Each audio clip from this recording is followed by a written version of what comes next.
On this episode of the Oklahoma Breakdown with Ikard and Lehman, presented by Riverwind Casino, we give you a full recap of OU's spring game. We're talking the crowd, Venables on the microphone, Baker's statue, his speech, the former players there, and of course, the game itself. Whole lot to unpack. And then we finish with our winners and losers of the weekend. Please download and subscribe to the podcast, rate it 5 stars, and write us a good review. Follow the show on Twitter, Instagram, Facebook, and YouTube. Just search Oklahoma Breakdown on any of those, and you'll find us. All right. Our man, Michael Hosty, will kick this thing off.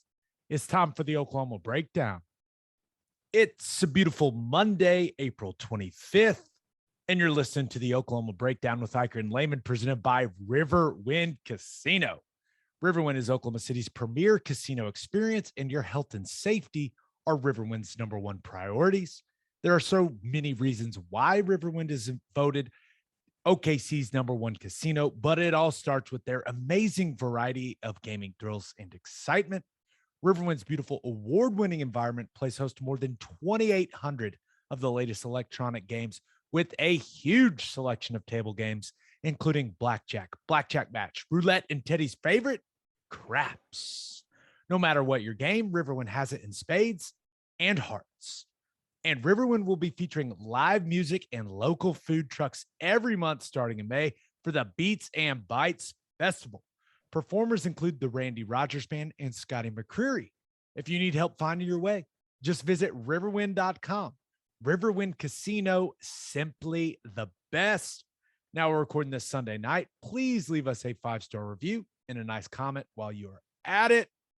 How we feeling, Ted? It was a long weekend. I don't know if you can tell by my voice.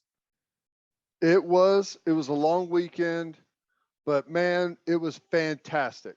It was amazing. Saturday was amazing. Start to finish. Really, really cool stuff. Can't say enough about it. We got a lot to talk about because of the OU spring game, but there's only one place to start, and that is to give Sooner Nation their props. We talked about it on here a lot, that if we were not impressed by the size of the crowd that showed up, that we would voice our displeasure on here. And we're about to do the exact opposite of that, because Brent Venables challenged this fan base and they responded in a massive way, especially when you consider the forecast, right? It's not like the weather was ideal. Now, it turned out rain held off, storms held off, everything, but that was still kind of looming over the entire event. But for 75,360 people to show up, and by the way, that is not an overinflated number. No, I think it's under reported, and I'll tell you why. I left the field right after the national anthem to go up to the booth. And at that point, the stadium was already, it was getting close to full. But whenever I walked under the stadium to go to the elevator, Gabe, as far as you could see back, people lined up, thousands of people lined up to still get in. I'm convinced that a bunch of people gave up because they weren't going to be able to get good seats and went elsewhere. They had to. I just can't imagine that there was room for all the people that I saw. The gate situation was probably the only, and I really didn't even hear that many people complain about it, but yeah, it was hard to staff all of the gates, right? You have to have the security, the people working the metal detectors, looking in the purses and like all that stuff.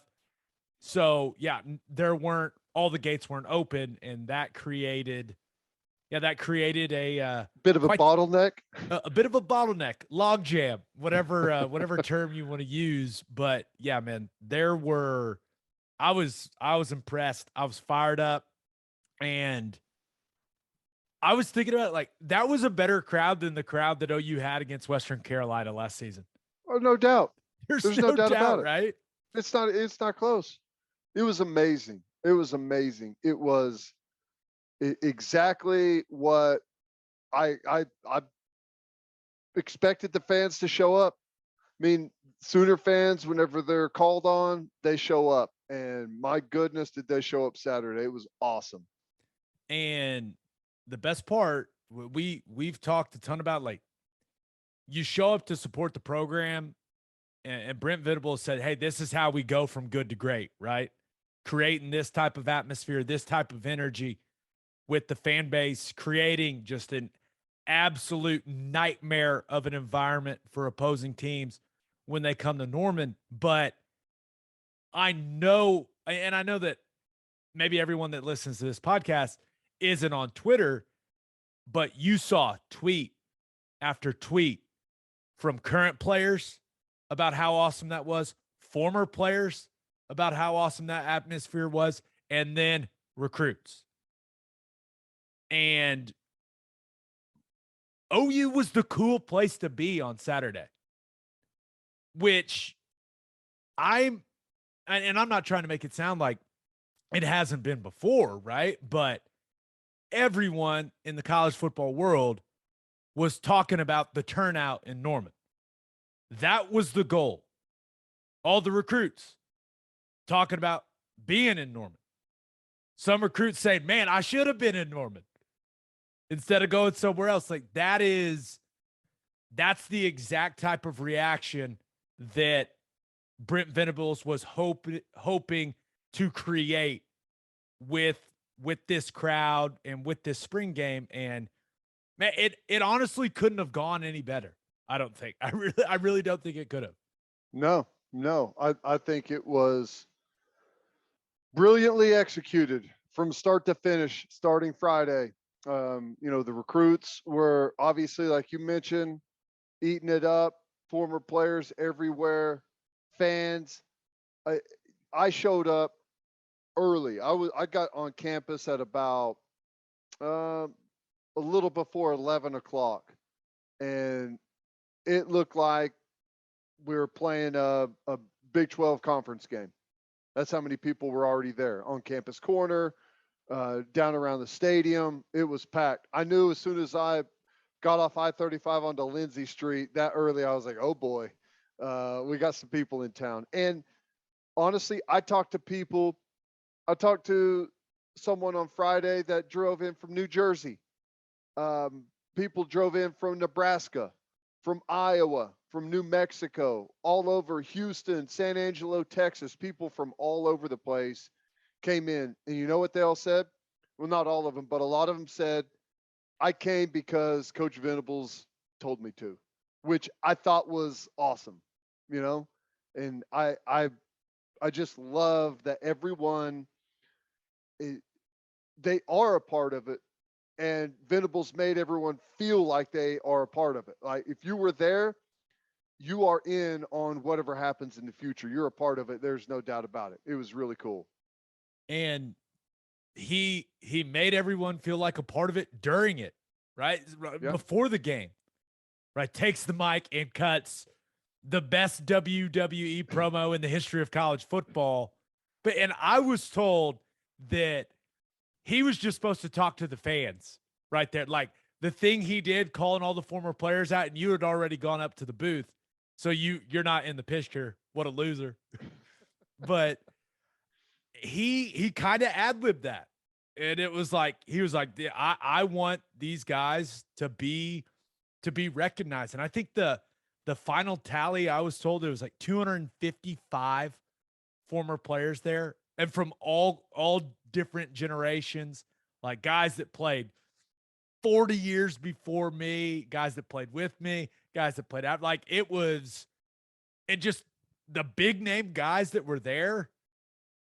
It was like a recruiting gold mine, man. Oh, hey, I'm a running back. Maybe I want to talk to Adrian Peterson, DeMarco Murray, like Ramondre Stevenson, like all of these guys. Like, yeah, maybe that's a pretty good recruiting pitch.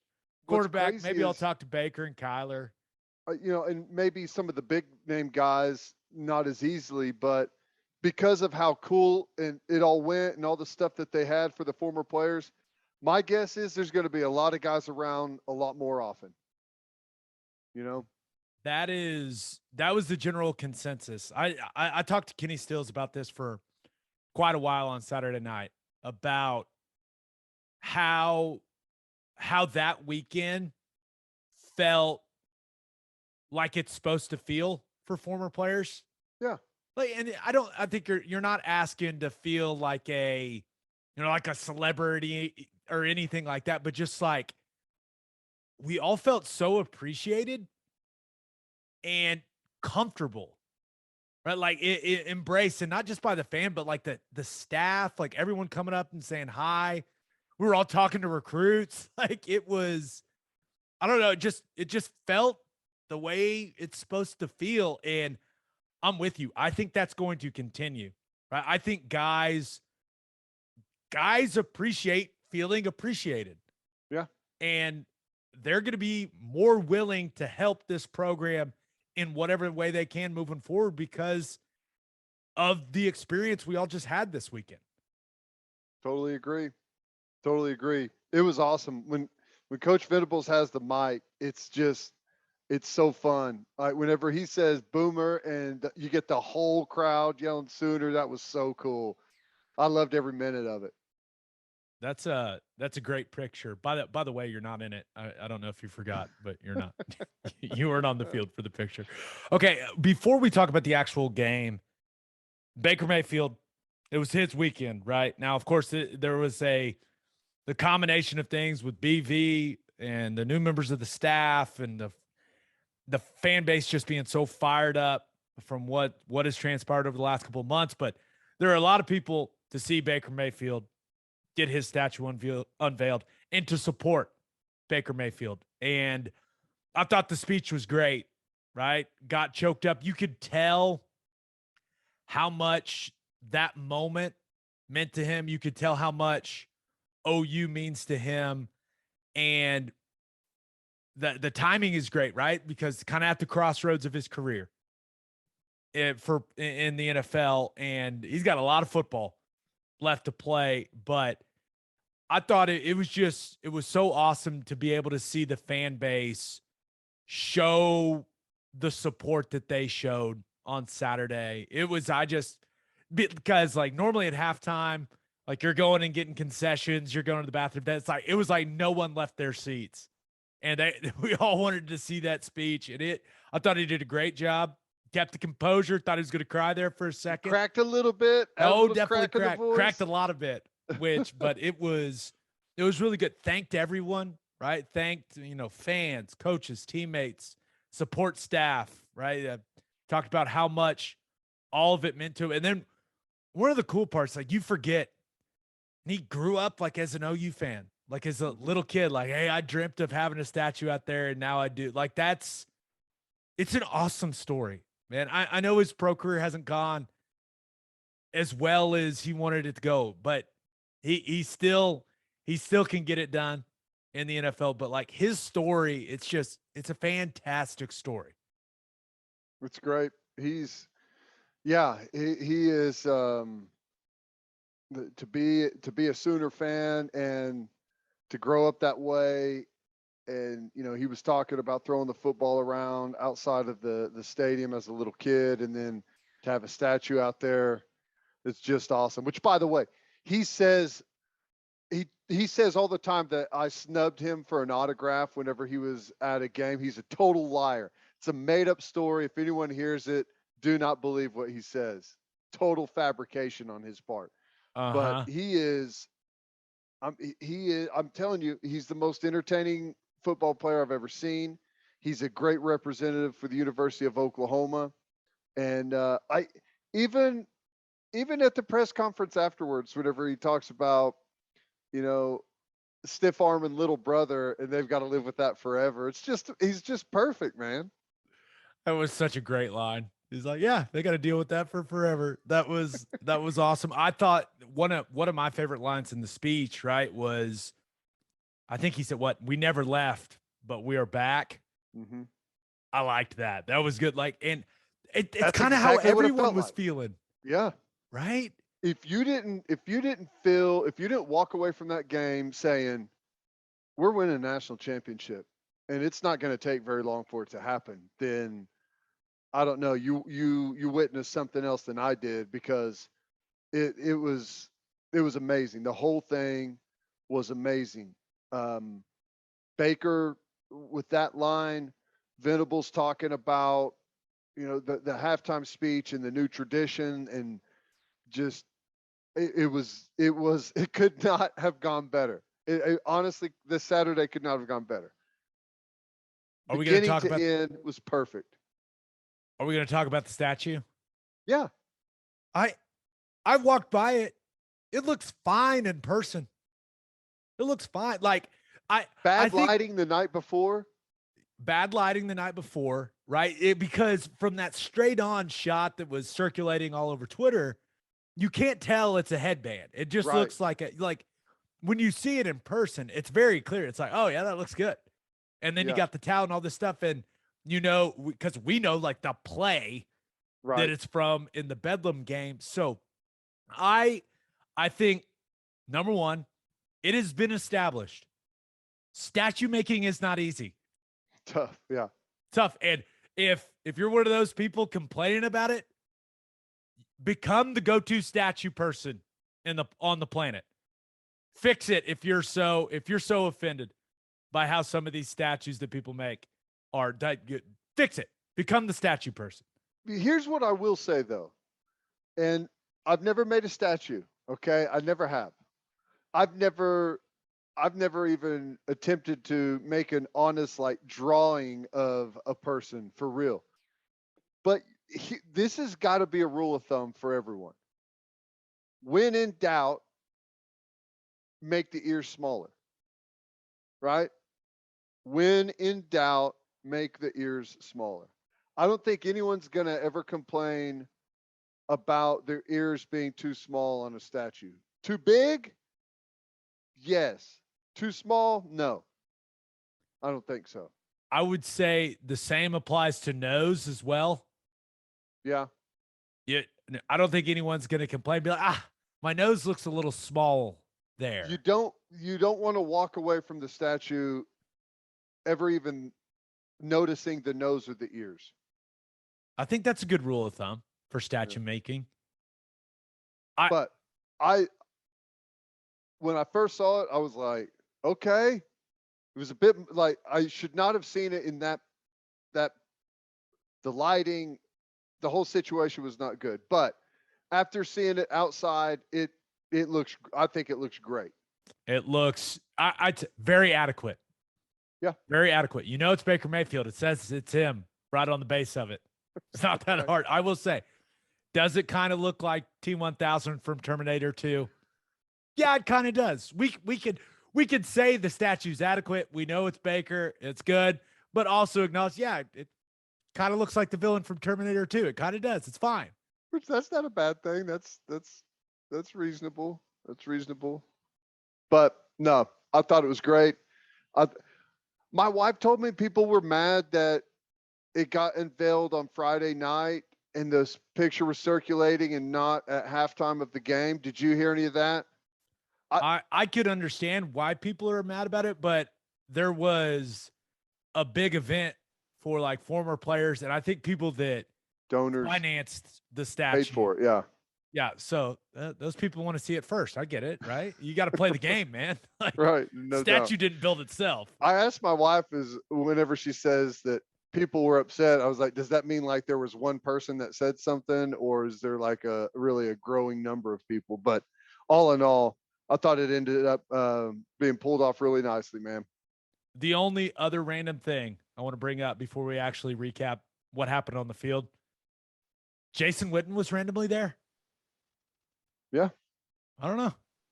Is his son a recruit or something? I don't, but you talk about Mark Andrews and Jason Witten, Blake Bell. There's some tight end representation on the sideline as well. Some touchdowns. There's some touchdowns caught from those boys. That's awesome. Yeah. I don't know, but yeah, Jason Witten was there. All right. Let's recap what actually happened on the field. But first, the only place to stop when you are road tripping is Love's Travel Stops. Love's has over 600 locations in 41 states, offering 24-hour access to clean and safe places. Whatever your road trip needs are, Love's has it. Fuel, fresh food, all the snacks and drinks, including my favorite, Java Amore. That coffee is fantastic. Love's also has you covered if you forget your phone charger or headphones. They've expanded their mobile to go zone so you can grab any of that stuff there. Make sure you download the Love's Connect app for exclusive offers from today's most popular brands. The Love's Connect app also includes a route planner and store locator. When you see that red neon heart on the highway, stop in and say hi at Love's Travel Stops. For a full list of what Love's has to offer, visit loves.com. Opolis Clothing is the exclusive home for all of our Oklahoma Breakdown merchandise. If you want to live your life in buttery soft comfort, go to opolisclothing.com. That's OPOLIS clothing.com and use our promo code TED, TED, for 10% off your entire order. Still get a discount on all of the OU and OKC Thunder gear as well. That's opolisclothing.com and use promo code TED for 10% off. Buttery soft and 10% off. And Bishop McGinnis Catholic High School has a long tradition of educational excellence. With a 12-to-1 student to teacher ratio, no student is overlooked. Bishop McGinnis's college prep curriculum offers 22 AP courses. There are numerous clubs and organizations for students to join. And as a proud member of the OSSAA, there are 14 sports offered. If you want to provide the best possible educational and spiritual development for your children, contact Bishop McGinnis Catholic High School or visit bmchs.org. Financial aid is available. You mouthing the ad read were you trying to make me mess up? Yes, I was. Well, then in that case, too bad. Flawless read. I do want to mention one thing. I got this question a lot at the spring game about whether you and I are involved with Barry Switzer's collective thing. I think we should make it clear we are not. Because I got that. I don't know if you got that question, but I got a lot of, hey, are you and Teddy doing that? I didn't. I'd like to be involved as in getting some of the money like the athletes are. I'd be involved that way if possible. Yeah, I will say this. So I got that question a lot. If I was involved, if you and I were involved, we are not involved in Barry Switzer's NIL collective. I will say this. I'm all for OU football players getting as much NIL money as possible. Love it. That being said, I will be stunned if that collective doesn't have to rebrand. Because of the name? I will say it, they're going to have to rebrand because that website with the meetings Dusty Dvorak and I have had with the leadership at OU and the people that are in charge of licensing and branding at OU, that website pretty much violates everything they told us not to do. So I'm just saying that if you take a look at that website right now, it's going to look a lot different here in the coming weeks. I would guess. I'm just saying. Well, yeah. Can't use the logo. Can't use pictures of athletes. There's only one Oklahoma is copywritten by the university. They have that trademarked. Like they're going to have some issues with some of that stuff. That's funny. Yeah. Well, can't use the picture of the stadium. I haven't even seen the website. That's funny. Well, I know this. I'm glad that they've got that out there and it's up and running and the plan sounds fantastic. And I feel like it's at least something that they can present right now, and start kind of getting that a little bit. I guess it's never going to be behind you, but to be able to have something there in the forefront that's up and running and going is a good thing. The more the merrier.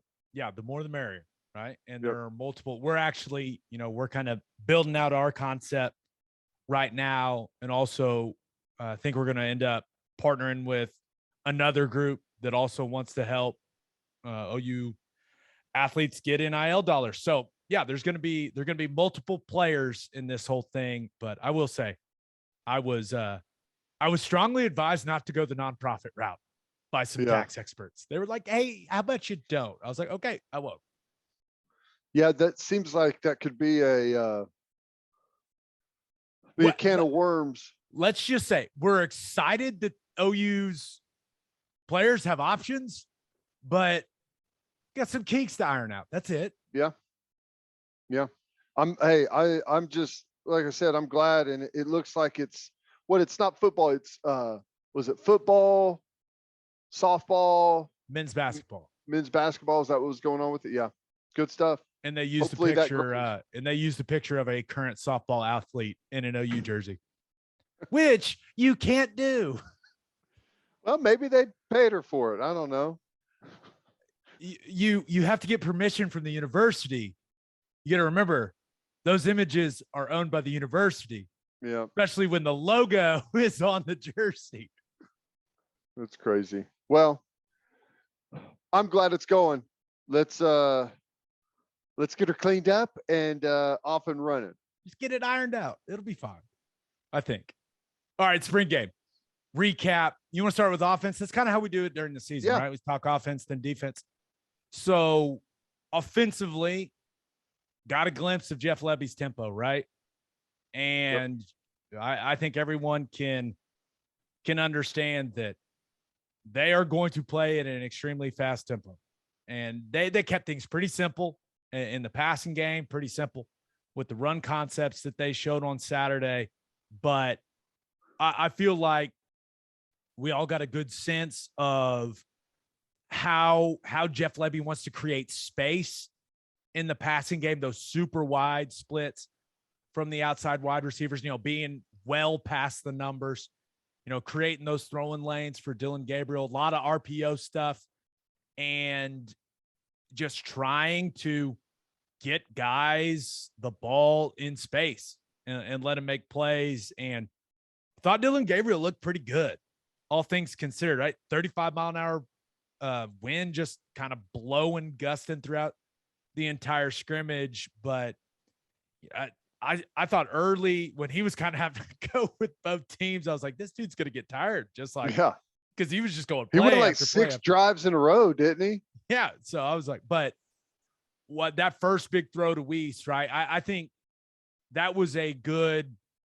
illustration of the mobility you and I have been talking about. Like, he moves well, right? Jordan Kelly comes clean in a gap slide max protection that should just never happen, Ted. I'm not going to lose it.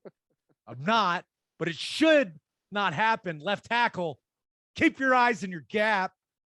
It doesn't happen. He doesn't have to make this play, but you saw that ability to flush to the left, throw a really accurate ball down the field to Weiss for a big play to set up that first touchdown for Javonte Barnes. I know that he probably wishes he had the back shoulder interception back. Right now, that was a hell of a play by Kendall Dennis. It was, by the way, that was a nice play, but had the touchdown to Mims on kind of a busted coverage. No one in the middle of the field at all, checking him in a simple 4 vertical concept. But I thought, all things considered, with the crowd, the energy, dude looked as calm and relaxed as you possibly can in that moment, and didn't look nervous. 19 of 24, 250 yards, touchdown and a pick.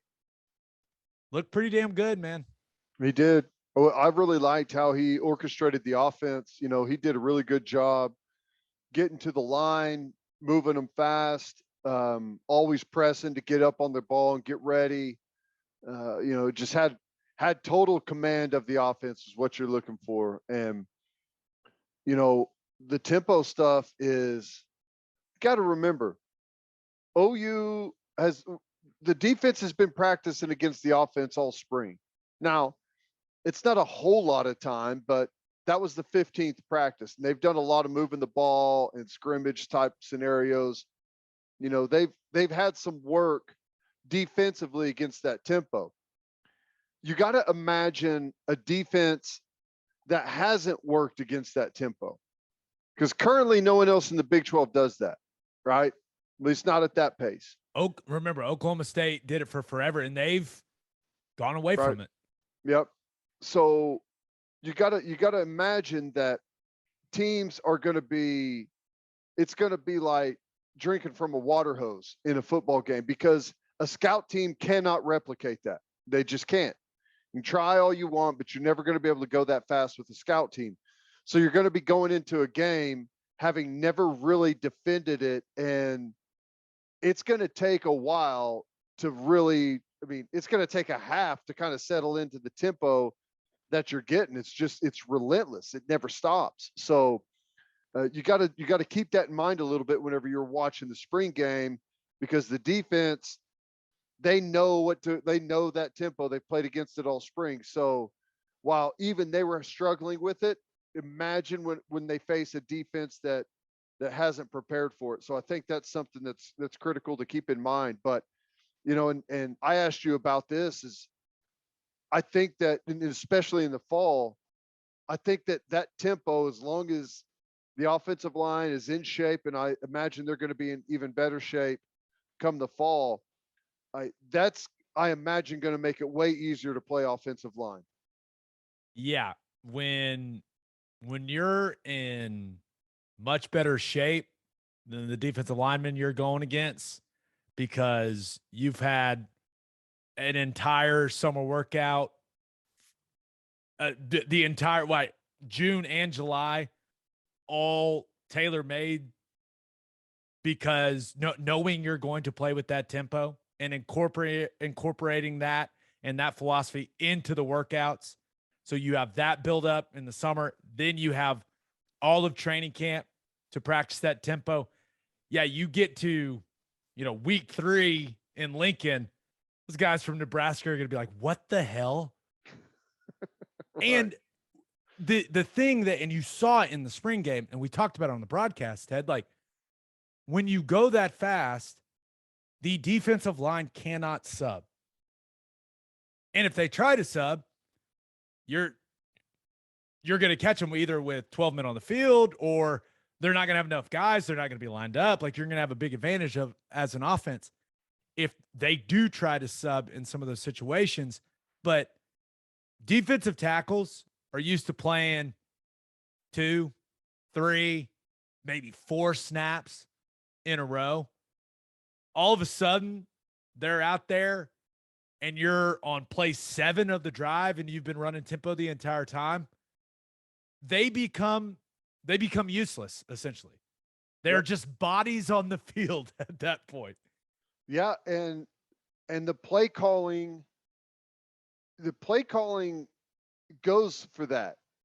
Like early in a drive, like they may run it on first down, and on second down, like if they get a decent gain on first down, on second down, you better believe they're throwing a bubble away from the other team's sideline and making the D line and everyone pursue across the field. And they're going to be right back on the ball because you can't sub. They're making you run away from your sideline. And it's just, they're going to get you gassed. There's a conscious effort in the play calling to exhaust you early in the drive. And it works.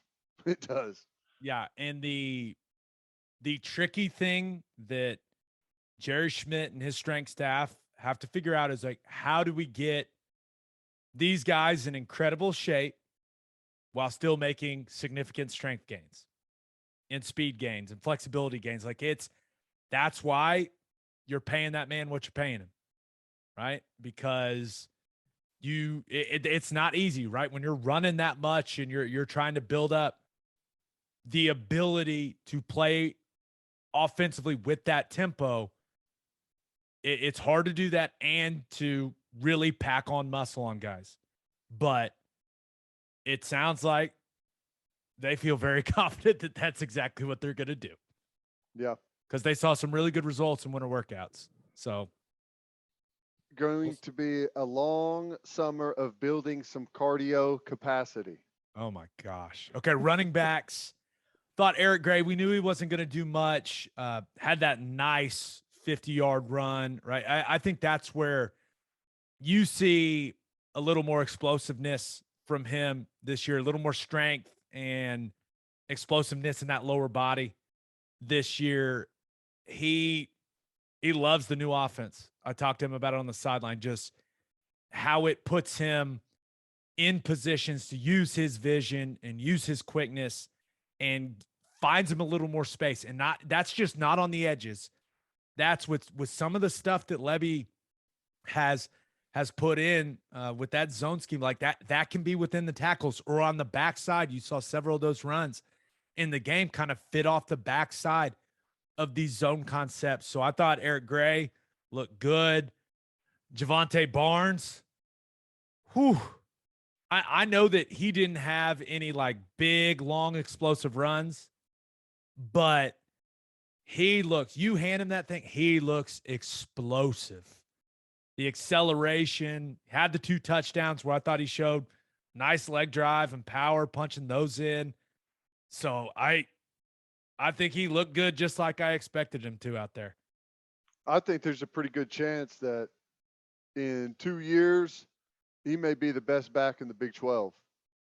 We're talking about a kid that's supposed to be a high school senior right now. And he totally looks like he belongs out there on the field with these guys.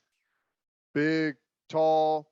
Think he's got to work on running lower, which is standard for a young guy, and especially a running back that's that big that can get away with a lot of things at the high school level.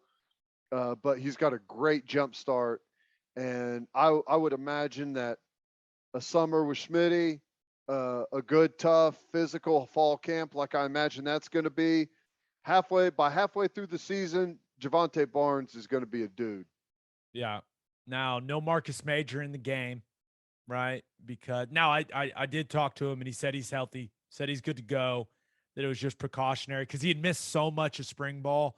It's like, and you talk about being calloused all the time, right? Like you take those hits and you like prepare your body in spring, and for him to miss all of that didn't make any sense for them to throw him out there in the spring game setting. So he's healthy. It'll be good for summer workouts, and it's going to be an important summer for him. I still think that he's going to be RB2 starting out because he's such a powerful and strong runner. But that's if Tawee Walker doesn't, push Marcus Major for kind of that role as the power back right now. We knew he was a physical guy. I really thought he showed good hands out of the backfield, had a couple nice catches, yards after the catch as well, finished those runs physically. I don't know if there's going to be a big competition between him and Major, but Tawee Walker looks like a guy that is going to continue to put up a fight. I know that fumbled going into the end zone, not ideal, but he kind of followed that up with a nice patient run where it bounced it outside. No contained player for the defense. I'm sure that made Venables really happy and, scored a touchdown. So I thought that, and that was right before the half.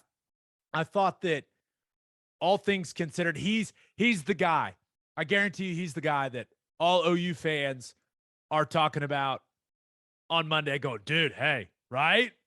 Walker, right? When he realistically may be RB4 for this football team, but it's a good, he could help, man. I don't know how much, but seems like a guy that's physical and runs tough. I liked what I saw.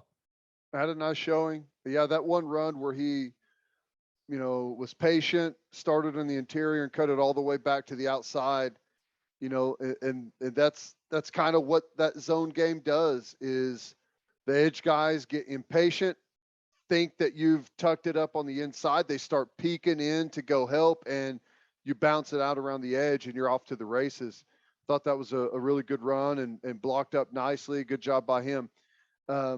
It did remind me of something, though, whenever you talked about catching the ball out of the backfield. How weird was it to see a check down? So many balls in the flat. Yeah. We haven't seen a check down thrown to a back over the middle in I don't know how long. I don't know if Lincoln ever had anyone throw a check down ever in his offense. I am all for, right? When you look at the running backs that I think are going to, be significant contributors for this team. You look at Eric Gray, you look at Javonte Barnes, you look at Marcus Major. We'll see if Tawee Walker ends up earning some playing time, and we'll see what Sawchuk brings to the table when he gets on campus. But those three guys that I think are the top three, yeah, get them the ball in space and make people tackle them. It's a pretty good strategy. It's not, get them the ball, get them some touches, and make people tackle. Let's see what happens. Generally, they're going to be way better in space than anyone else out there on the field. More difficult to tackle. There's going to be some receivers that can catch it in stride and do some stuff, but if you can clear out some space and dump it to a running back, they're going to do some good stuff. Normally. All right, pass catchers offensively. Thought Marvin Mims looked like the best player on the field. He looks fast right now. He's healthy. He feels good. He was smiling a whole lot on the sideline. It just looked like he was having some fun. And maybe it's because he was making plays. I think that showed a little more physicality with the ball in his hands. A nice stiff arm at one point, kind of finishing some runs. Wasn't stepping out of bounds or anything like that. So now did he really do that much on the touchdown he scored? No one was covering him, but that's not his fault. He's wide open. To me, he looks like a guy that is going to have a big year. I know he's not the biggest guy in the world. I know that we've been very high on Jaleel Farouk, and he had a few nice plays in the game, but I was impressed with the speed that Mims played with. Yeah, he looked good. He looked like a guy that's poised to have maybe his best year, and that's saying something. He's been really consistent, and I imagine he's going to get the ball a lot. I think that we saw them test deep early and hit a couple of other deep balls, but Levy in a real game in the fall, you're going to see them throw deep a bunch. And with all the different guys that they've got, it's going to be fun to see what they can do. And I think Mims is going to become a really, really good deep threat. Yeah. And then Jaden Gibson is really tall and has really long strides. I mean, that touchdown. He's going to be dangerous. That was a good ball from Bowens, but man, when he catches it in stride and he has a step, he was running away from people on that play. And despite him it seemed like he needed oxygen at the very end of the game because he had to play so many plays with how fast they were going tempo late. But you see him and you just think about what he's going to be in the future, right? I'm not so worried about this year, right? Although I think, hey, he can help him. I do. But you think about what he's gonna be when he weighs 215 pounds instead of 195 or whatever he is right now. That dude's gonna be a monster. He's gonna be an absolute monster.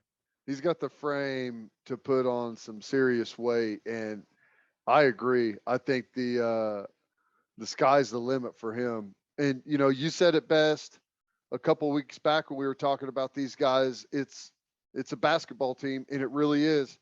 I absolutely love the variety of this wide receiver core. Love it. Yeah. Different body types, different skill sets. That's usually how you want it to be with the wide receivers. And then as far as tight ends, just not a ton of action for them, right? A lot of stuff in the run game where whether they're running split zone, whether they're running zone, where the backside guard and tackle were locking on man-to-man, and the tight end was inserting on the backside backer. Some of the stuff working to the backside backer, having the tight end come around for the front side backer. Saw some counter. You'll see counter. It's not going to be GT counter from Levy. Now, maybe they end up running some of that in the season, but you saw just kind of traditional pull the guard and then have the tight end kind of in that nasty position, backside, right off the hip of the tackle, wrap around for the second guy in that scheme. And I thought that overall, the thing that impressed me the most about the tight end group, I thought they blocked well. Willis looked good blocking. He didn't play a ton, right? He's an important player for this team. But one guy that really kind of flashed for me as a blocker was the Llewellyn kid. I thought he did some nice stuff in the run game. A big dude. This is a big dude. It's a big freshman. Yeah. I thought the tight ends did good for the most part. I thought a couple of max pros didn't go well for the tight ends, and I don't know if that was just some miscommunication stuff or what, but didn't get it locked down. But I love the sign of I personally think going max pro is awesome. If you've got a couple of wide receivers that you really love that can do some great things downfield, if you can go max pro and give that quarterback an extra count or two and let those guys go like post corner and stuff like that and make some moves downfield and try some deep balls, that can be a really dangerous weapon. So I'd like to see that in the offense. But I don't know. I'm interested to see if in the fall if we see those guys more active in some of the passing game stuff. Yeah, that'll be interesting. And then offensive line wise, it's kind of just hard to tell with all the starters not playing together. But as I went back and watched the TV broadcast, and Toby and Dusty did a really good job on the call of that. I liked what I saw from the guys that I think are going to be key contributors. I thought that Wanye Morris was very composed, played well in the run game, well in pass protection. Anton Harrison, I think he's a guy that's continuing to get better. Chris Murray did some really good things there at right guard. I think that McCade, and I guess you say it, Metaier, I guess is the way you say it, Okay. which I feel like that's the fifth different way I've said that. But, him and Marcus Alexander, that's going to be, I think that'll be a kind of a 3-man race for those two guard positions between Metaier. God, that's annoying. Metaier. Okay, I got it. Metaier, Alexander, and Murray, I think are, as it stands right now, are the three guys kind of for those two guard positions. And then Conjal, he battled. He still has a club on his hand, and Andrew Rame didn't play. So not exactly a spring game where you're going to really be able to evaluate what this offensive line is going to look like week one, because the guys didn't play on the same line. And, the guy that projects as the starting center didn't even play. So I wish I had some more hard-hitting analysis for you, but I will say they converted some fourth downs, converted on the goal line. I mean, that's what I was about to say. Some of handled the stuff the tempo well down on the goal line, I thought was good. Just with a little bit different style of running game, seeing them stay on some of those doubles and get really good movement at the point of attack. Especially on some of those drives where they've got the D line winded and they're coming off and they're low and they're driving on some of those double teams and getting big time movement up front. Looks really good. Yep. Okay, defensively, what'd you think? I thought all in all, that was pretty good. Maybe better than I expected. I thought the pass rush looked pretty good. I thought the tackling looked pretty good. I thought coverage downfield for the most part looked pretty good. I know we did give up the long one to Gibson, where he was. We had a guy beat. The touchdown to Mims looked like a mistake in coverage, and there was some mistakes out there. But all in all, I just came away, and maybe it's just because of the good vibes of the overall weekend, but I came away feeling pretty solid about the defense, especially knowing that they split a lot of those guys up. It's kind of the same as when you're trying to evaluate an offensive line that's been pieced together. It's the same with the secondary and linebackers that are usually used to communicating with one another in coverage and stuff and adjustments. So all of that considered, I would say overall looked pretty good. I thought Stripling had a really nice day. He was all over the place. He was beating guys in one-on-one. He was splitting double teams. He was showing up in the run game. He looked really good out there. I thought Ethan Downs, he looked great. He was late when everyone else was starting to get tired. He wasn't. He was beating was it Savion Bird like a drum over and over, unfortunately, but uh, he looked good. I thought the backers as a group played pretty good. There was some mistakes out there, no doubt, but there's some good downhill play by the backers. Deshaun White made a nice play coming downhill. Stutzman was all over the place. I would say all in all, just generally speaking, I was happy with how the defense played. Yeah, I thought the only thing, if you don't get stops early in drives, right, and that tempo gets going, Yep. life gets miserable. If you're playing defense against Jeff Lebby's system, but thought Jordan Kelly did some, and shouldn't be surprised, right? They've said he's been their most consistent guy all spring along that defensive line. So he had a couple of nice rushes, right? And now maybe some breakdowns and protection that led to those nice rushes. But he won some one-on-one battles, and you got to get a rush from the interior of the defensive line, and maybe Jordan Kelly ends up being that guy. You mentioned Ethan Downs, so I thought the hustle play of him rallying to the ball and forcing Stoops to fumble, that was basically like giving Brent Venables drugs. Yeah. It's just like, yes, because that's the type of, he calls it what, uncommon effort, right? Yep. That's exactly what he wants to see. And yeah, Marcus Stripling had the best day of anyone on defense. By far. He was all over the place. He was in the backfield nonstop. And that's good to see, man. They need him to come along. Yeah. Because his body type and like his skill set on the edge, like you look at Downs and Laulu and a couple of these other guys on the edge, like if Stripling can play with that twitch and like suddenness, that could be huge for this team. I agree 100%. Yeah, I thought Grimes, between Stripling, Grimes, and Downs, I thought the edges looked pretty good. I thought Laulu looked kind of slow and heavy-footed out there at times, and I don't know if that is like a thinking and processing situation, and he's just trying to get acclimated to the system. That can happen, but I think we got some good signs of really good play on the edges, which is really important. Yeah, I thought Stutzman had a couple nice run throughs too. Yeah, in the run game. I thought he played well.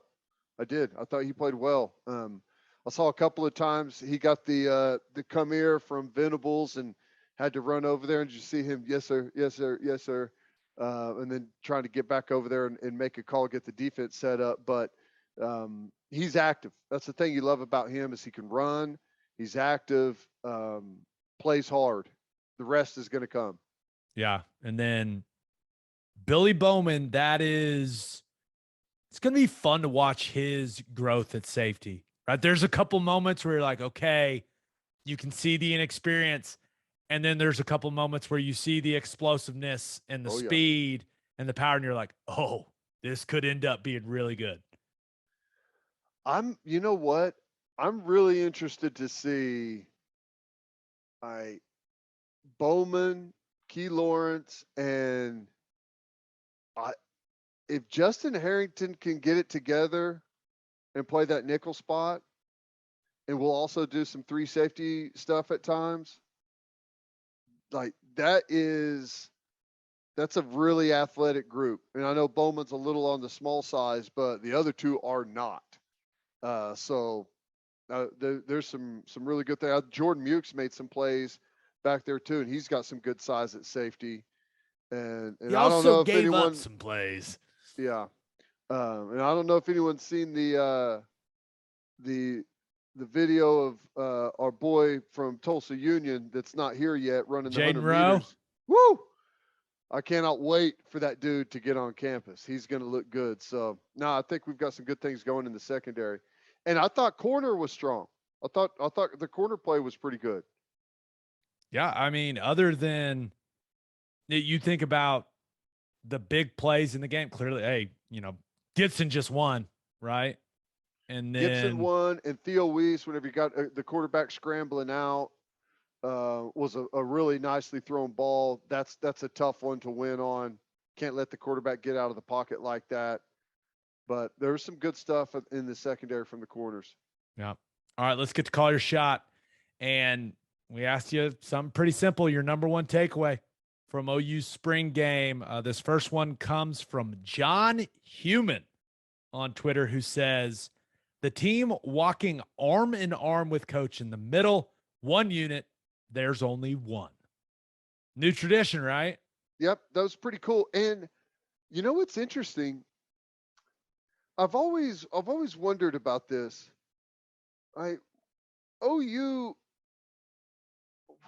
we're really light on some of the tradition stuff. You know? You're right. Like, yeah. We've had There's a couple no, of things like they started doing what the champions walk. Is that what they call it? Where they get off the buses and stuff? Yeah, but they need to open Lindsay Street for tailgating for that to be cool. Yes. Because right now it is not. It's not. You go look at videos of, what do they call it at Tennessee? I think the Vol Walk. Yeah. Go look at that, and then compare it to what we got going on. So long way to go with the old the Walk of Champions or whatever we I like it though. I mean, I like that you're going to go out there and you're going to do it together. And I thought that was cool. I thought it's needed. You know, we need stuff like that for everyone to pull together, win, loss, whatever. You go stand arm in arm with your brothers and do your thing. Yeah, and then after the game, all stood together, locked up again, and sang the alma mater. Yep. That's new. Yep. I like it. Good stuff. I wonder how many of those guys actually know the words. I'm guessing. They had a little cram session week of. So I wonder what the retention rate was. Some mumbling. All you need is like 10% of the guys to know it, and everyone else just kind of mumble along. Is that how it usually goes? I was standing there. I was doing my part. I wore a shirt with the alma mater praise on the back of it for like 2 straight years to OU games when I was a kid. So I know it like the back of my hand. Okay, this next one comes from Braylon D. Rogers, who says, 2 ineligible player downfield penalties. I know that made Teddy happy for those to be called. Which, here's the thing. You should not be able to have anyone pass the line of scrimmage at all on a passing play if they're not an eligible receiver. The fact that they get anything at all is total crap. Should not be able to have anything. They even get it. They get a yard in the NFL. Okay, I'll give you a yard. That's it. Should not be able to have more than a yard. There's no reason on a passing play. You get 3.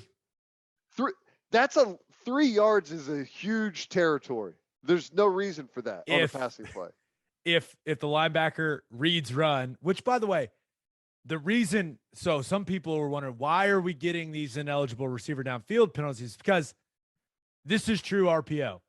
So Dylan Gabriel, when he talks to the offensive line, he tells them to block run.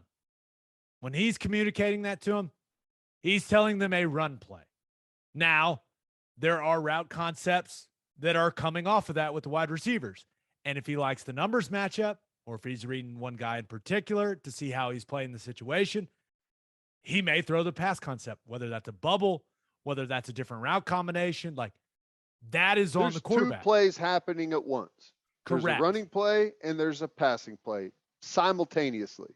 And the quarterback has the option to cheat. He has the option to cheat and pull it out and throw it with linemen downfield. This is what you were going to say. I was going to say he has the option to hand the ball to the running back or to throw whatever route combination is being run by the skill guys. So you're going to have to get used to it, man. It's a big part of this offense. You're going to have to accept You're going to have to accept it, embrace it, and love it. If everyone else is going to cheat, you're going to have to cheat too. That's just how it goes. Make them call it. I don't know why. I've been saying, oh, you should do more of that stuff for years. Right? Make them call it. It's very similar. It takes me back to the way that the Seahawks Legion of Boom secondary played. They're not going to call pass interference every time. So just grab the hell out of people. Make them call That's it. right. That's right.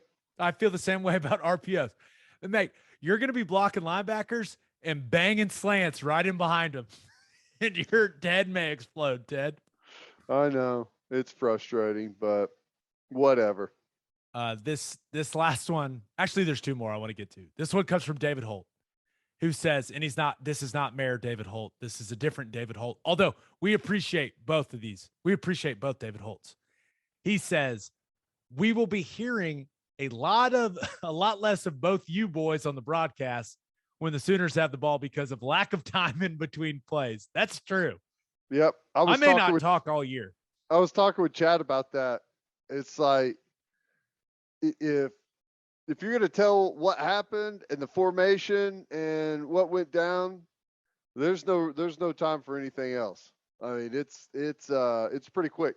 Drive reviews coming. Okay. That's what's going to be happening this year. Yeah. And this last one, Dustin Armstrong says, on a player note, Michael Turk's punt was the play of the game. It's pretty good. It's pretty damn good. It wasn't the play of the game. The Gibson touchdown was the play of the game. Yeah. But it was pretty good. 62-yard bomb. I will say this.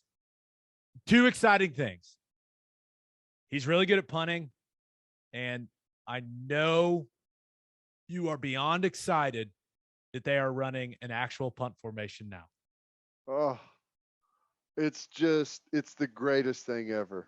I've been making fun of our punt formation for, I don't know, as long as I've been covering OU now, a decade, I guess. I've been making fun of it, cracking jokes, and it's special.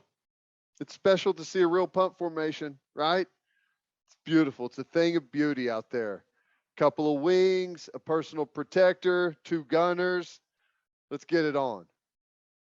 That was the happiest you were all day when we talked about an actual punt formation. It was the icing on the cake. It really was. Icing on the cake for the whole weekend was a true punt formation. Yeah. All right. Birthday shout outs. Happy upcoming 4th birthday to Vivian Elliott. This one's not on your list, so just start the list. Happy 25th birthday to Bryant Dilbeck. Do Bryant Dilbeck again. Happy 25th birthday to Bryant Dilbeck. Happy 29th birthday to Lauren Dunlap. Yes. Loran. Lauren, right? Not Loran. Lauren. Yep. Nice. Happy 38th birthday to Heather Cook. Happy 56th birthday to Corey Maldonado. And that is from your favorite son, Evan. And congratulations to Tom and Jess Qualls on their marriage. Congratulations, guys. May you guys live in marital bliss for the rest of your days. All right. Let's finish up with winners and losers of the weekend. But first, it's time to get back out on the golf course, people. And there's nothing better to drink on the course than the #1 seltzer in golf, Clubby Seltzers. Clubby Seltzers is an Oklahoma company that is already winning national awards because their product is delicious. Tastes exactly like a club special, but it's a seltzer. They're not just for the golf course either. They're perfect to drink by the pool, after mowing the lawn, whatever. If you haven't tried Clubby Seltzers yet, go grab some. You won't regret it. Clubby's first variety pack is coming out in May. To find a place near you that has Clubbies, visit clubbyseltzers.com. And attention, business owners. You need Insurica in your life. Yeah, you do. Insurica is one of the country's largest insurance brokers with 30 offices throughout Oklahoma, Texas, and the Southwest. Insurica is able to customize programs by accessing the latest information from many insurance carriers. They compare and contrast coverage offerings and pricing in order to design a cost-effective, comprehensive program to meet your business's specific needs.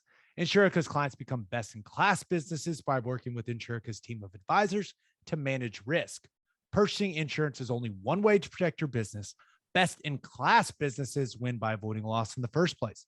If your business partners with Insurica, you'll save huge amounts of money and take back control of your total cost of risk. I'm an Insurica client, and you should be too. If your business wants to be best in class, connect with Insurica at insurica.com. That's INSURICA.com. And go get some Ted's Tacos and Cantina. It is an awesome bar with fantastic food, and they just dropped their latest birria creation, the Wet Dia. This massive quesadilla is loaded with slow-cooked beef birria, cheese, onions, cilantro, and spicy molcajete sauce, and comes with a side of beef consomme for dipping. I've had it. It's fantastic. If you love delicious food, delicious drinks, and fantastic service, head to Ted's Tacos and Cantina. They have locations in Uptown OKC, Ada, and Ardmore. Visit tedstacocantina.com for more information. As always, Ted, kick us off. Who do you have as your winner of the weekend? Well, I thought about going with Lane Kiffin and Ole Miss. They've got a couple of options at quarterback. The Altmaier kid apparently played really well, outplayed Jackson Dart, who transferred from Southern Cal. They got two good options there. Altmaier, we saw him come in last year at times, looked pretty good. And I don't know, going to be pretty good for them to carry on offensively there after Matt Corral's going off to the NFL. But I ended up going with the USFL. How much of the USFL have you watched? Limited? I've watched very, very minimal, and it's because it's going up against the NBA playoffs. Dude, I love the NBA playoffs. Mm-hmm. And I love football. I love it. But I don't know, man. Is the USFL, is it doing it for you? I like it. I like it too, but it's just like NBA. Do I want to watch Jason Tatum or do I want to watch USFL? You know what I mean? It's tough. Timing is tough. There's not enough time in the day to watch everything, but if basketball's not your thing and football's your thing, you got to check it out. I think it's fun. Good coaches, good players. It's not gimmicky, but they've done some really cool things. They've got some guys mic'd up, which is really cool. But I don't know. It's been cool. I think they've gotten pretty good ratings. The first week they got really good ratings. 3.5 million people were watching. I'm not sure what the ratings are week 2, especially with all the NBA playoffs going on. But I don't know. I just think it's a product that looks good. I think the broadcasts have been really good. You got some good play going on out there. It's just all in all been enjoyable to watch. I did catch some of the New Orleans Breakers game. Yeah. That was beat down. What, the Bandits? Yeah. That was, I watched some of it and I was like, oh, this is a blowout. So I turned it off. Full disclosure. Yep. And it's they're all being played down in Birmingham, which is the weird. Isn't that weird? It's weird, but it's smart, because one of the things that eats up a startup league is like travel costs and stuff like that, like flying everyone all over the place to play. I mean, chartering a jet to fly, 100 plus people is extremely expensive. So to house everyone in the same area, the same practice facilities, and utilize all that stuff saves the league a ton of money. But yeah, I don't know. Maybe it's I'm a football maniac. I don't know. I love that they're doing it, and I like that it gives guys, one of the things that, we talked about the lack of preseason games and some of the stuff in the NFL. Like, this gives an avenue to some players that haven't been on a roster to stay active and continue to be evaluated by NFL teams. So I like that aspect of it too. Just really cool so far. Yeah, I'm a big fan of, being a bottom of the roster guy my entire NFL career. Like, I'm all for these guys having more opportunities to put stuff on tape, right? And that's the important thing. As far as them doing everything there in Birmingham, like I get it. It's all about putting the TV product out. Like I completely understand that. But have you ever watched the PLL, that lacrosse league? No. They just did a big deal with they just did a big like TV deal with ESPN, and they take the league, like every team, and they travel to different cities, like for 3 or 4 day stretches, and everyone plays like in that city. And I That's wonder cool. if the USFL could get to that. And you're right, like they're saving a ton of money just making it a TV product as Right. opposed to everyone playing in their own city and stuff. So, but I wonder if they could get to that kind of traveling model, and you could go like there could be games on That's a good idea. Saturday and Sunday or something, like, you know what I mean? No, that's a really good idea. Yeah, I actually like that a lot. But It's like they could come to Oklahoma City and sure. like during June or what. I haven't checked when they're going to do the USFL playoffs, but like once spring ball for OU is over, like they show up and they play at wherever, and you can go and you can watch a couple different games or something. I don't know. Be kind of fun. Not to go too long on this, but have I ever told you my idea for a pro football league? I don't believe so. The problem with like the USFL and the XFL is it's so hard to get a fan base. Like if you're a Dallas team, everyone's already a fan of the Dallas Cowboys, or like everyone's kind of already has their teams. It's really hard to get people to take on a new team. So the best way to utilize that is to go with an already existing fan base. The University of Oklahoma, all players that don't go to the NFL should have an option to play on a University of Oklahoma pro football team that goes and plays against Georgia's pro football team of guys that aren't in the NFL, and Alabama's pro football team that's not in. And you've got these huge built-in fan bases that are already there. And whether you play it in the spring or you play it on a different day in the fall, I don't know, but I think that would be cool. And you already have the built-in, everyone already knows the players and already has a good grasp of who they are. Could you mix the teams a little bit? Could it be like Georgia and Oklahoma's team? Or is it only because like you have to have, I mean, just think of all the guys you have to have. Like you want it to be a high level of play. Maybe you could do like, I don't know, would an Oklahoma State team be okay? I think that would be digestible for people, don't you? And it actually would kind of be kind of cool. We could root for the same team. That'd be weird. Yeah, I'm mean, not we've sure got what the the rules Thunder are and we if you do can that, but link up with the rival, but yeah, somehow, like to me, that's the only way you have a built-in fan base is the university actually has a pro football team, and they've already got a lot of the infrastructure that you would need. So I don't know, just an idea. No, I like it. All right, who do you have as your loser of the weekend?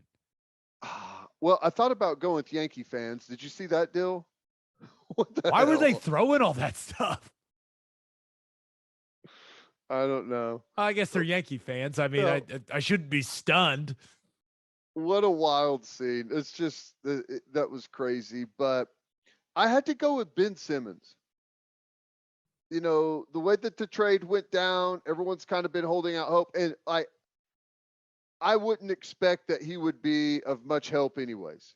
Okay. If you haven't played in that long and then all of a sudden you show up and play, maybe he would be, I don't know. But when Reggie Miller starts calling you out, saying you have zero competitive fire, not, facing what they're facing right now, still not going to play, that's got to suck. And it doesn't spin things very good for you, whether you're ready or not. Everyone's kind of been waiting for him to finally make that dramatic entrance and start helping out, but it's not coming. I was not very surprised that Ben Simmons, when the reports came out that he was going to be available, like I was excited because if you get the best version of Ben Simmons, and I'm not saying like all of a sudden he'd miraculously learn how to shoot the ball. That's not like, if he's just playing defense and running in transition, like, he's a great player. But I think he's kind of soft. Well, I think we've learned that from and I know it's a tricky situation, right? With the mental health situation. I understand that. But it seems like it's always something with this guy now. I'm biased because I can't even remember who it was, but I was told that Ben Simmons was a total ass before he even went to LSU. Like, this is way back. And then he went to LSU, and as soon as he was at LSU, there was like a bunch of problems. Like, he wasn't going to like class. Like, it was like right from the beginning. So I have had this skewed opinion of him since before he ever played a college basketball game. But it does get the feeling like there's not much of a give a rip there, you know? And maybe I can't blame him. I will say, people are talking about him, and it's either about him not playing, or it seems like he was going to play and then they went down 3-0 and now he's not going to play. And then everyone's just talking about the outfits he's wearing on the bench. Flashy. Certainly getting my attention. I look at big Ben Simmons and I'm like, hey, could I pull that off? Probably not. It's probably a strong no, but maybe I'd like to try. I don't know. Let's It get would weird. take some adjust. You would need an adjustment. You would need to like build up to that before you just show up. No, if you're gonna dress like that at any point, it's like a full dive into the deep end. Let's start trying this and see what the reaction is. That's peacocking, right? Isn't that what he's doing? He's peacocking. Who wants to peacock whenever you are not playing? Let's not draw a bunch of attention to ourselves. That's funny. I was talking to my wife about that. It's like, you would think that like he'd just be kind of laying low, some neutral colors, right? We're like a warm up. Like you're the guys on the bench that aren't playing. Just do that. Some blacks, some whites, some grays, maybe. But no, it's like bright green, pink. He's got like these glasses on. You're just like, all right, man. But his back hurts. So yeah. Are we supposed to feel bad for him still? Well, were we ever supposed to? Listen, and I am big on the mental health side of things. Like I've talked a lot about, how I had to address some things when I was playing in the NFL and stuff like that. Like, I've talked a lot about that. But at what point are you like, this guy just I don't, does he even want to play? Again, I'm biased, but almost everything that he's ever done since that person told me that before he ever played in college has reinforced what that person told me. Everything he's ever done. So I don't know. I don't know if I feel bad for him or not. He's had a ton of great opportunity. And for whatever reason, it doesn't look like it's ever been worth his full attention. Interesting. All right, let's get to my winner and loser.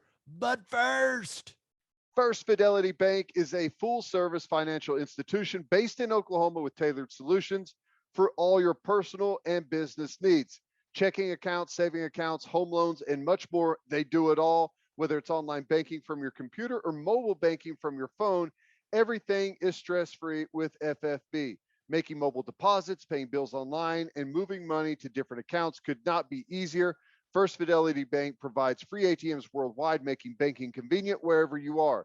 They also give back to the community. FFB donates a total of more than $500,000 to local charities and educational foundations. Make your life easier and go bank with First Fidelity Bank. Visit ffb.com for more information. And if you are a whiskey or bourbon drinker, stop what you're doing, head to your favorite liquor store and buy some Balcones products. You got to grab some of Balcones Lineage Single Malt Whiskey. It was just voted one of the top 20 whiskeys in the world by Whiskey Advocate. and you'll be shocked by how affordable it is. Also, you got to snag some of Balcones baby blue corn whiskey. It's made from blue corn. That's the fancy corn. And that is why it has won more than 25 awards. Last but certainly not least, you got to buy some of Balcones pot still bourbon. Its big flavors make it the perfect bourbon to drink year round. Remember, in 2012, Balcones Single Malt won the Best in Glass competition, beating brands like Johnny Walker and Macallan, became the first American distillery to win the competition. This stuff is the real deal, people. If you love great whiskey and bourbon at a great price, then Balcones products are the only way to go. The whiskey may be made in Texas, but the owners, yes, they are from Oklahoma. To find a liquor store that has it, visit balconesdistilling.com. All right, for my winner of the weekend, let's talk some Formula One, Ted. Yes. I know this is becoming your favorite part of the podcast. Favorite part of the podcast. I thought about going with Red Bull's Formula One racing team. Dominant performance at the Imola Grand Prix, which, by the way, is in Italy. I think I'm saying that right. Imola. I believe it's I think it could be wrong. It could be Imola. I think it's Imola, though. That's what they said on the broadcast, at least. Nice. But 1-2 finish for Red Bull. So 1-2 for Verstappen and Perez. Max Verstappen won a race. Shocker. But can't get much better than a 1-2. This is where it gets interesting, Ted. Lewis Hamilton, Mercedes, they're struggling, man. Uh-oh. And I mean, like, actually struggling. I don't mean like they're finishing, like he finished like third. He finished 13th. Now, wow. I will say George Russell, who's his teammate from Mercedes, did finish fourth. Hell of a drive from George Russell. But, Ted, this is the part where I educate you about a little thing called porpoising. Mm-hmm. You know, like a dolphin? You understand? Yeah. Like a porpoising? Like the up and down? They got a bad porpoising problem, man. And I went down kind of a rabbit hole. And I was like, okay, I'm going to explain the complex physics, the aerodynamics, like what's going on with the air under the car, over the top. And I was like, I can't do that. I was literally just going to repeat everything I watched on this video. That would have been stupid. This is what's going on. This is the simple way to describe Mercedes' issue, right? Remember, they made all the changes to the Formula One cars, the tires, like all these things. Basically, what is happening is the aerodynamics of the car are off. So the car is basically bouncing up and down a ton while these guys are driving it. And that doesn't sound like a ton of fun, driving a car that is doing that when you're driving like over 150 miles per hour, like the front's just lifting and you're just bouncing. That doesn't sound like a fun time for George Russell and for Lewis Hamilton. And hearing these guys' radio calls where they're just like, oh, this is painful. It's so hard. Like they're just sitting there like bouncing in the car. It looks brutal, man. Porpoising. Well, Team Mercedes should be pissed. What's going on here? This is what the offseason is for, right? Get that damn car in the wind tunnel and figure out the aerodynamics. Let's get out on the test track. What was Hamilton doing? Partying on yachts all off season? Let's go. These issues should have been figured out before the season ever started. It doesn't just start porpoising out of nowhere, right? If the aerodynamics have not changed, this should have been fixed way back before the season started. From my understanding, they've had a pretty constant porpoising problem and they just can't figure it out. And there's some other teams that are also having this issue, but this is like this team has been packs. They've been dominant, and I know that Verstappen won last year, right? But Mercedes has been like the standard in this sport for quite some time, and the fact that it's as bad as it is, just listening to the comments from the drivers, like it's nuts. Are they blaming Formula One for the issue with changing the cars? They seem to be taking full responsibility themselves that they can't figure this thing out. Toto Wolff, I don't think you know who Toto Wolff is. He Well, I seems know like that he needs to start blaming Formula One, not himself, if he wants to keep his job. he seems like an ultra confident guy. Some very uncharacteristic statements from him lately. Like they seem confused, man. It's a big deal. Big deal in the sport. Brutal. But yeah, Verstappen won. Shocker. But my win of the weekend, Boston Celtics. Got the win in Brooklyn Saturday night. Went up 3-0 in that series. It's crazy to think that you look at the NBA playoffs, and now that Denver got a win, right, that the Nets may be the only team that gets swept. And crazy. I watched that entire game Saturday night. Jason Tatum was the best player on the floor. And Kevin Durant and Kyrie Irving were on the same floor. He's awesome. And he's been awesome the last couple of months. And, you know, the 39 points are one thing, but like the guy he's become on the defensive end is, I mean, the guy, like he's taken pride in how he's playing on the defensive end of the floor and he's making, along with the other guys, like they're using what I like to call the football formula. The more physical team is winning, man. They're just beating them up. They're making Durant's life miserable. And they're making it really tough on them every possession, him and Kyrie. And I know Kyrie's doing the fasting thing and like that. That doesn't make things any better. But Durant took 11 shots in that game. And he had to work his ass off to get those 11 shots up. I mean, they were all over him. They have so many guys they can throw at them. Tatum, Jaylen Brown, Marcus Smart, Time Lord's back, Robert Williams. I mean, hell, even Al Horford can stay in front of these guys when he gets switched on them in the pick and roll stuff. Like I'm not cheering for the Celtics. I want to make that really clear because it kind of sounds like I'm going to cheer for the Celtics. That's not going to happen, but I enjoy watching the effort this team is playing with right now. And for them to be bought in on the defensive end of the floor like they are, and to have, you know, one of the best shot makers in the league right now in Tatum, like they're fun to watch. And it feels like over these last couple months, Jason Tatum has elevated himself in the ranks of NBA players. Like with the way he's playing right now, I don't know if there's 5, 6 players that I'd take instead of him. He's 24 years old, dude. Yeah. And size, length, athleticism, attitude, shot making, defense, like he is taking a step, and it's fun to watch. Yeah. Can't believe I was just so complimentary of the Celtics. I feel gross. I know. I will go back and explain the Kyrie fasting thing. I believe he practices Islam. Ramadan, correct. Huh. I didn't know that. Yes. Interesting.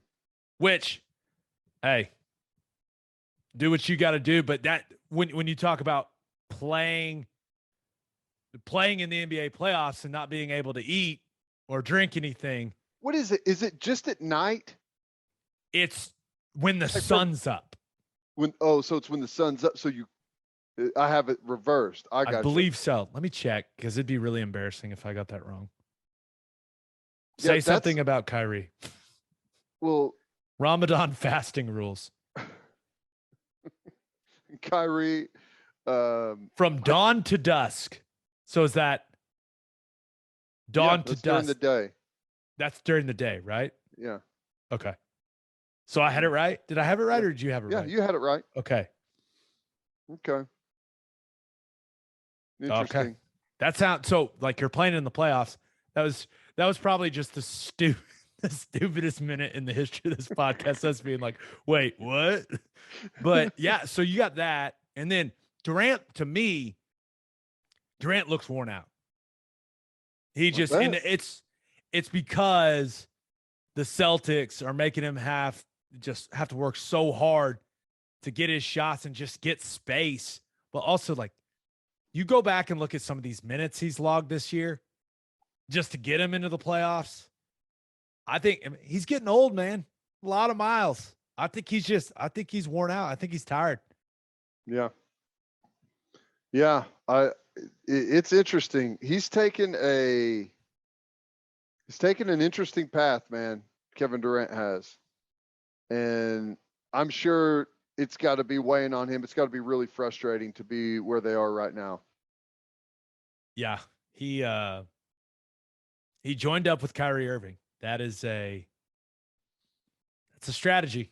And I'll say this about the Celtics, the turnaround this year, one of the crazier things I've seen in pro sports. Yep. Like, they're good. I wouldn't be surprised if they win it all. I really wouldn't. Like, if they can stay healthy, that's always the key, right? In these playoff runs. Maybe Philly? Embiid's hurt. Yeah. Thumb. I don't, like, he can still score, right? Like, remember the night it happened and it came out, right? He's going to have surgery after the year, torn ligaments in that thumb. He said it publicly, he's just not the same rebounder. Like, it's affecting his rebounding. And it's just bad timing, right? Is Golden State going to win it? They might. Have you watched Jordan Poole, dude? He's awesome. Wow. This is as wide open as the NBA playoffs has felt in I don't know how long. It's going to be fun. Well, I guess it's not a changing of the guard if Golden State is back, but like with LeBron being out of it again and oh, don't worry. He tweeted that he will not miss the playoffs again in his career. Okay. He put that out in the ether. Ain't happening again. Good. Wild. I'm not sure he's looked at their cap situation for next year and who's locked in and who's not. Maybe you should take a look at that. He is the GM. Yeah. They've got, well, now that Luol Deng is finally off of the books, they can maybe go sign some other people. Nice. All right. For my loser of the weekend, what was the woman? What was she trying to do at the Grizzlies Timberwolves game? What is going on? What are these people series? doing? Is it someone every game in this series has done something crazy? We had Glue Lady. Yeah. Was that in the play-in game or is that in game one of this series? I think it might have been in the play-in game. I don't remember. But we had Glue Lady. Then we had Chain Yourself to the Stanchion Lady. Plastic Chain Lady, yeah. Plastic Chain Lady. And now we have Rush the Court and get smoked by the most aware security guard of all time. Like, listen, great anticipation. There was some film study that went into that, like the recognition. Saw the friend pull out the phone, get ready to record it. The reaction time, solid form tackle, got the hands behind the back too, flipped it like flawless execution. That is dedication to the craft right there. It's, after you've had those previous two episodes, not a good time to go storming the court. They're prepared. They're ready.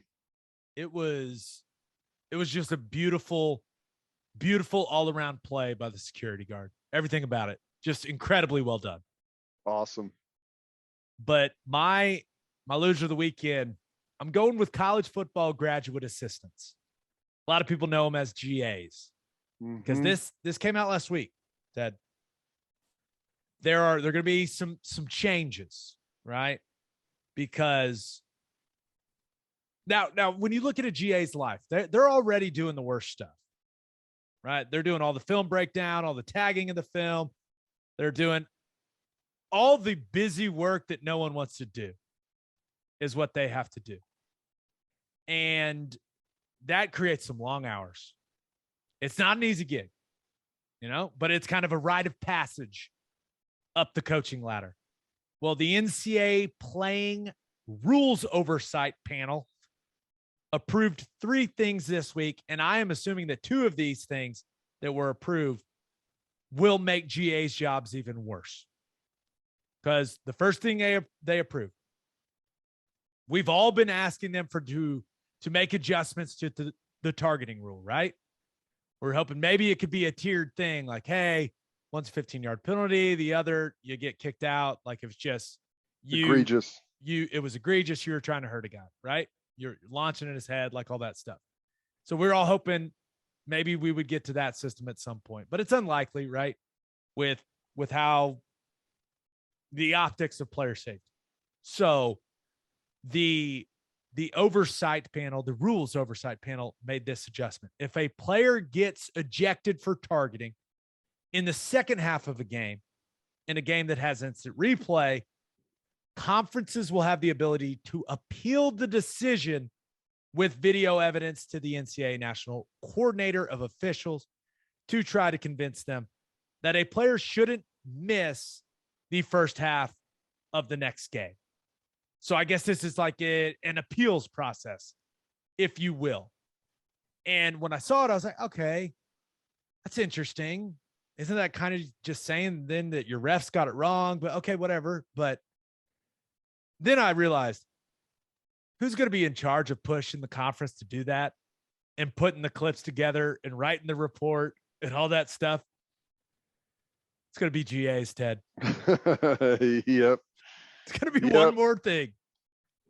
And then add that to the list of other reports you're putting together: third down report, short yardage and goal line report. And the other thing that the rules oversight panel approved was schools can now submit complaints basically about teams faking injuries during games. So if the national coordinator of officiating deems it necessary, then the fakers can be disciplined. You submit your report. They say, oh, you're right, they were faking injuries. Then there's going to be some type of disciplinary process. Guess who's going to have to put together those videos of the opposing team faking injuries and have to write that report and submit that complaint? Here's the problem too, is that is not going to be on film. The film starts right before the snap and it goes off right after the snap. They're going to be searching through the TV footage, which brings on a whole new level. Well, if you're at home, there is a continuous feed cam. Yeah, that's true. Way up top where you see everything and it never turns off. So they're going to be combing through that. It's going to be, I mean, I saw this, and the other thing it was a block below the waist thing. Like basically you can do it in the tackle box. You can't outside the tackle box anymore. It is what it is. But those two things, I was just like, oh my gosh, graduate assistants, buckle up. You're going to have some more work to do. Hey, I would say that I would be on board if a trainer has to come on the field for you, you shouldn't be able to come in the rest of the quarter. Rest of the quarter? What happens if it happens on like the second play of the quarter? Well, if you're hurt, well, then you shouldn't lay on the field if you're not hurt. I feel like that's a little too much. I could get on board maybe with you can't go back in the rest of the possession, maybe, but the rest of the quarter, that's a lot. Don't go down if you're not hurt. What happens if like you get the wind knocked out, like you take a helmet straight to the gut, and you're just like, you're gasping. You're like, if you're laying on the ground because you got the wind knocked out of you, you shouldn't be able to come back in the game, period. All right. All you do is hold your breath, wait for the spasm to release, and you'll be fine. I'll say this. I can't wait to see which OUGA gets the fake injury report submissions, because that's going to happen this season with the tempo they're going to play with on offense. Oh my God, I know. It's going to happen nonstop. Yeah. Well, what's the punishment? I don't know. I couldn't really find the details on it. I don't know if they've established the discipline structure. I don't know. What do you just call them and tell them, say, not cool, man, don't do that, or like suspend we heard them? You guys can't are find doing the this. kids. Don't do it. Don't do it today. Yeah. I don't know. Interesting. Yeah. I don't know. Episode 208 in the books. We'll have a new podcast. Hey, do you want to record Wednesday morning? Yeah. I don't think I have a problem with that.